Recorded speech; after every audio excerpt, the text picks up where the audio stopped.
As aplicacións da inteligencia artificial son moitísimas, e cada vez máis. Vou a comentar algunhas, para que vexamos tamén un pouco a diversidade desas aplicacións. Empezarei por unha que desenvolvimos aquí no CITIOS, no Centro de Investigación en Tecnoloxías Intelixentes da Universidade de Santiago de Compostela. Dende maio de 2015, o Servizo de Predicción Meteorolóxica de Galicia, Meteo Galicia, inclúe para cada un dos 313 concellos de Galicia unha narración en galego, en español, da predicción meteorolóxica para os próximos días. Isto se fai a través dun software que nos desenvolvimos a través dunha técnica que se chama de conversión de datos a texto. Iso significa que datos, gráficos, símbolos poden ser sintetizados nunha narración de tal modo que sexa lexible para as persoas e, por tanto, máis facilmente entendible. Os móviles que levamos todos son cada vez máis soporte de servizos e de aplicacións múltiples, moitas delas apoiadas en elementos de sensorización que integran estes dispositivos. A través deso poden percibir a contorna, poden ter moita información que pode ser utilizada a través de estrategias de inteligencia artificial. Ahora estamos vendo algunhas desas aplicacións. Na pandemia que estamos sufrindo, precisamente, as aplicacións que usan os móviles para o rastrexo de contactos, Radar COVID en España e nas nosas comunidades autónomas, utiliza unha sinal de baixa potencia, Bluetooth, que permite a intercomunicación entre móviles e que, por tanto, a través de estrategias de inteligencia artificial pode decirnos en que medida podemos ter risco de ter sido contaxiados cando estivemos un tempo suficiente na proximidade dunha persoa que deu positivo. Situm, unha spin-off, unha empresa que naceu da investigación que se desenvolve aquí no CITIOS na robótica autónoma, usa moitos máis elementos sensoriais, xiróscopo, magnetómetro, a sinal de wifi que hai dentro dos edificios precisamente para ubicar con moita precisión os móviles en interiores donde a sinal de satélite non penetra. E, por tanto, todos os servizos xeoposicionados que temos no exterior de forma directa a través do GPS non son posibles se non utilizamos este tipo de sensores e fundimos toda esa información a través da inteligencia artificial. Outro caso moi espectacular, unha empresa de Estados Unidos, Heisinger, hai un par de anos, a través da análise, da aprendizaxe sobre en torno a 2 millóns de electrocardiogramas de uns 400.000 pacientes, foi capaz de deseñar unha inteligencia artificial que permite predecir moito mellor que os expertos cardiólogos a posibilidade de que unha persoa poda ter unha morte temperá antes de un ano debido a patoloxías cardíacas. Bueno, son algúns dos exemplos, pero tamén hai elementos que nos levan á reflexión, é que unha tecnoloxía tan poderosa como a inteligencia artificial, lóxicamente, permite tamén un mal uso, permite o abuso, ás veces incluso non de modo consciente, non de modo malintencionado. E iso nos leva a que teñamos que ocuparnos de moitas cuestións importantes para non ter que preocuparnos precisamente. Indo a este mismo exemplo de Heisinger,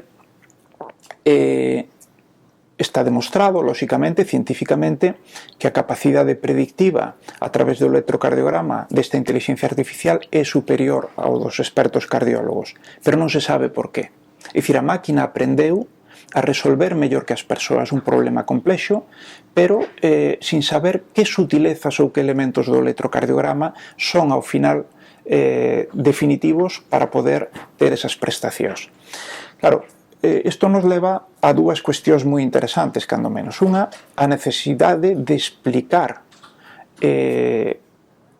como estas inteligencias artificiais son capaces de aprender a resolver certo tipo de problemas. Sin esa explicación, as persoas dificilmente vamos a poder asumir e confiar nestas máquinas en tarefas que ademais son moi sensibles ou poden ter unhas implicacións moi importantes para nós, como son todas en xeral as do ámbito médico. Pero ademais incluso nos leva a outro aspecto que é, en este caso, moi positivo, e é que a máquina pode aprender cousas que van máis alá do coñecemento que fomos adquirindo a través de toda a historia da humanidade, como neste caso o coñecemento sobre o que o electrocardiograma nos pode evidenciar ás persoas. Indo sobre as cuestións que nos deben de ocupar e das que nos debemos de ocupar de modo intenso, quizás o paradigma poden ser as armas autónomas. Hoxe en día hai dispositivos tan pequenos como un dron que cabe na nosa man, que poden integrar a capacidade de recoñecemento facial, por tanto identificar a unha persoa como un obxectivo, achegarse a ela e facer explotar unha carga explosiva de poucos gramos suficiente como para fulminar de forma instantánea a esa persoa. A diferencia respecto ás armas convencionais é que estas normalmente, sobre todo as que teñen unha capacidade de destrucción masiva, só están ao alcance dos gobernos, e incluso de algúns gobernos nada máis. Pero este tipo de dispositivos, estas armas autónomas de baixo custe, están ao alcance de mafias, de terroristas, de persoas que realmente teñan unha mala intención de cara ao seu uso. Bueno, en definitiva, son aspectos que deben de non de alarmarnos,